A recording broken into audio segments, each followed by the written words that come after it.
Assalamualaikum warahmatullahi wabarakatuh. Kami dari kelompok 15 akan mempresentasikan hasil diskusi kami mengenai kasus posisi dan surat gugatan atas dasar perbuatan melawan hukum. Sebelumnya, izinkan kami memperkenalkan diri terlebih dahulu. Saya Aulia Salsabila dengan NIM E002402 dan rekan saya Aulia Vanita Wibowo dengan NIM E002403. Baik, untuk yang pertama kita akan menjelaskan mengenai kasus posisi tentang perbuatan melawan hukum.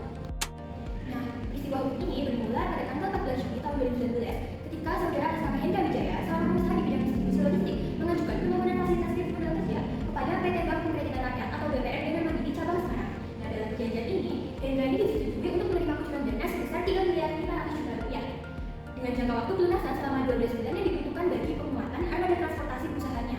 Sebagai jaminan atas pinjaman tersebut, saudara Hendra Wijaya ini menyerahkan dua buah sertifikat hak milik SHM yang berlokasi di kawasan komersial Kecamatan Banyumanik, yaitu dengan SHM nomor 04215 Banyumanik dan SHM nomor 03882 Banyumanik. Yang keduanya tercatat atas nama ibu beliau, yaitu Ibu Sekar Arun.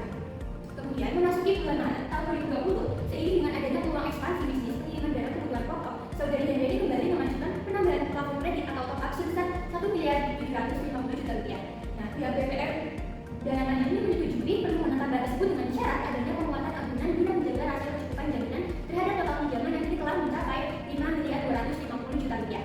Nah, sebagai tindak lanjut, saudara Hendra ini menyiapkan agunan tambahan berupa SHM nomor 05118 Peduruman atas nama kakak kandungnya yang berlokasi di area strategis kelurahan Peduruman, Kota Semarang, sehingga total tersebut ini terdapat 3 jaminan yang diikat dengan hak tanggungan. Dari kemudian, karena kondisi ekonomi yang mulai melambat pada pertengahan tahun 2021 akibat pembatasan operasional logistik di berbagai daerah membuat arus kas perusahaan saudara Hendra Wijaya ini mulai terganggu yang secara langsung berimplikasi pada ketidakmampuan dalam memenuhi jadwal angsuran pokok dan bunga. Nah, Hendra Wijaya ini menunjukkan ikat baik dengan menandatangani kantor pusat BPR dan Mandiri di Semarang untuk memohon keringanan pembayaran agar status kreditnya ini tidak jatuh ke kategori macet. Kemudian pihak bank merespon dengan memberikan kebijakan restrukturisasi melalui 2 kali adanya perjanjian yang intinya ini memperpanjang tenor kredit hingga akhir tahun 2022 guna memberikan ruang napas bagi pemulihan kondisi keuangan debitur. Namun, memasuki triwulan pertama tahun 2022, upaya pemulihan bisnis yang diharapkan ini ternyata tidak berjalan sesuai rencana, sehingga akumulasi tunggakan bunga ini justru semakin membengkak hingga menyentuh angka 1 miliar 400 juta rupiah. Dimana dalam situasi kebutuhan tersebut pada tanggal 12 Februari 2023, manajemen BPR dan Mandiri memanggil Hendra untuk membicarakan langkah-langkah guna menyelesaikan kewajiban yang telah dikategorikan sebagai kredit bermasalah. Nah, dalam pertemuan formal tersebut, pihak bank ini menawarkan opsi penyelesaian melalui jualan aset jaminan secara sukarela di bawah tangan guna meminimalisir kerugian yang lebih besar bagi kedua belah pihak dibandingkan melalui jalur lelang eksekusi. Kemudian pada tanggal 28 Februari tahun 2023 dengan didampingi oleh istrinya, Hendra ini menandatangani sebuah surat pernyataan dan kesepakatan komitmen untuk melepaskan SHM nomor 04215 Banyumanik kepada pihak pembeli potensial yang telah direkomendasikan oleh tim pemulihan aset bank. Nah, tak lama setelah kesepakatan tersebut, aset tanah dan bangunan tersebut terjual dengan harga 1 miliar 800 juta rupiah yang menurut pemahaman Hendra, seluruh hasil bisnisnya ini akan langsung dialokasikan untuk memangkas sisa hutang pokoknya. Nah, Hendra berharap dengan terjualnya salah satu aset utama tersebut, beban bunga bulanan yang menjerat perusahaan ini akan berkurang secara drastis dan sisa hutangnya menjadi ringan. Baik, selanjutnya perselisihan mulai muncul pada bulan Mei 2023 ketika Hendra Wijaya menerima rincian dan berkala dari berapa yang menunjukkan bahwa suatu hutang pokoknya ternyata tidak berkurang sesuai dengan ekspektasi nilai penjualan aset. Setelah melakukan pengecekan mendalam, ditemukan fakta bahwa dari total 1 miliar 800 juta rupiah hasil penjualan terdapat pemotongan administratif yang sangat signifikan untuk biaya jasa perantara, denda keterlambatan yang dibaguskan, serta biaya pajak yang jumlahnya dapat tidak wajar.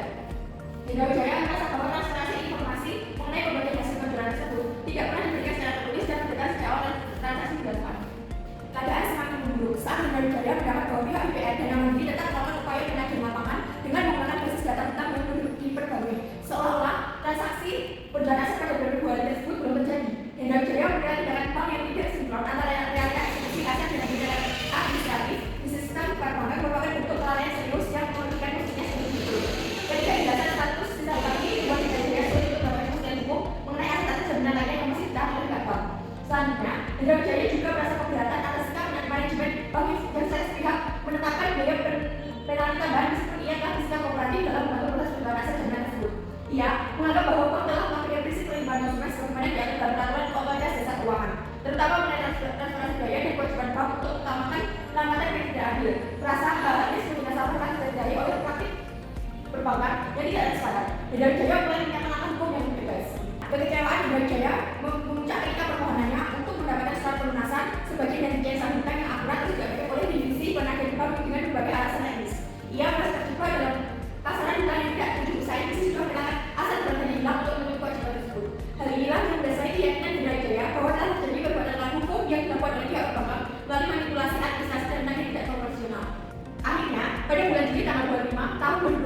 Hindra Wijaya resmi mendapatkan gugatan perbuatan melawan hukum terhadap PT DPR Dewan Negeri Cabang Semarang melalui kuasa hukumnya di Pengadilan Negeri Semarang. Dalam dalil-dalil gugatannya, Hindra menuntut agar majelis hakim menyatakan bahwa telah lalai dalam keadaan prinsip kehati-hatian, melakukan catatan hukum yang menyeratkan dan meminta agar pengadilan membatalkan segala penggunaan biaya yang tidak transparan atas pendanaan aset jaminan. Hindra Wijaya berharap melalui proses peradilan di Pengadilan Negeri Semarang ini, ia bisa memberikan dan atas kerjaan material dan temuan yang telah dialaminya selama proses penyelesaian kasus tersebut. Kemudian, karena saudara Hendra Wijaya merasa dirugikan, beliau ini mengajukan gugatan ke Pengadilan Negeri Semarang atas dasar perbuatan melawan hukum. Kemudian, untuk surat gugatan perbuatan melawan hukum ini diajukan ke Pengadilan Negeri Semarang pada tanggal 25 Juli tahun 2023 atas hal gugatan perbuatan melawan hukum, yang mana diajukan oleh kuasa hukum penggugat yaitu Aurel Monika Wibowo SHMH dan oleh Salsabila SHMH, advokat pada kantor advokat dan konsultan Wibowo dan Partners, berdasarkan surat kuasa khusus tanggal 19 Juli tahun 2023 yang bertindak untuk dan atas nama Hendra Wijaya umur 35 tahun bekerja di swasta, alamat Jalan Tingkar yang nomor 1 RT 2 RW 1, Kelurahan Dingin, Kecamatan Ngalian, Kota Semarang, Jawa Tengah. Selanjutnya dimohon disebut sebagai penggugat. Yang dimana gugatan ini diajukan kepada PT BPR Dana Mandiri Cabang Semarang, pekerja badan usaha di bidang perbankan yang diwakilkan oleh saudara Hartono Surya selaku Direktur Utama PT BPR Dana Mandiri Cabang Semarang yang berumur 40 tahun, alamat Jalan Sultan Agung nomor 88 RT 1 RW 6, Kelurahan Gajah Mungkur, Kecamatan Gajah Mungkur, Kota Semarang, Jawa Tengah, dan selanjutnya dimohon disebut sebagai tergugat. Adapun mengenai duduk perkaranya adalah sebagai berikut. Yang pertama, bahwa pada tanggal 14 Juni tahun 2019, penggugat ini menerima fasilitas kredit modal kerja dari tergugat sebesar Rp3.500.000 dengan jaminan sertifikat hak milik nomor 04115-Banyumanik dan SHM nomor 03882-Banyumanik. Kemudian yang kedua, bahwa pada sekiranya bulan Maret tahun 2020 dilakukan penambahan laporan overcap sebesar Rp1.500.050 dengan jaminan tambahan SHM nomor 05118-Bidurungan sehingga total pinjaman menjadi Rp5.250.000.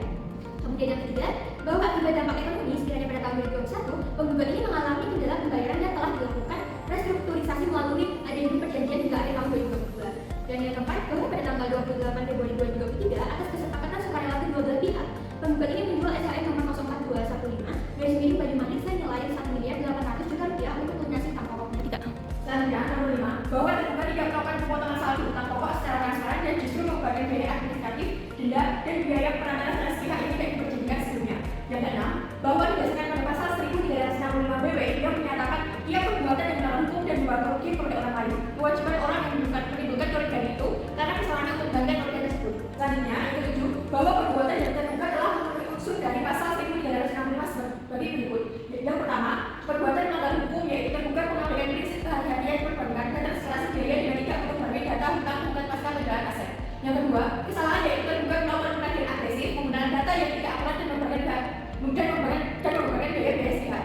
Yang ketiga, kerugian yaitu penggugat kehilangan aset jaminan namun saldo hutang tidak berkurang secara proporsional atau kerugian material serta rusaknya reputasi bisnis atau kerugian material.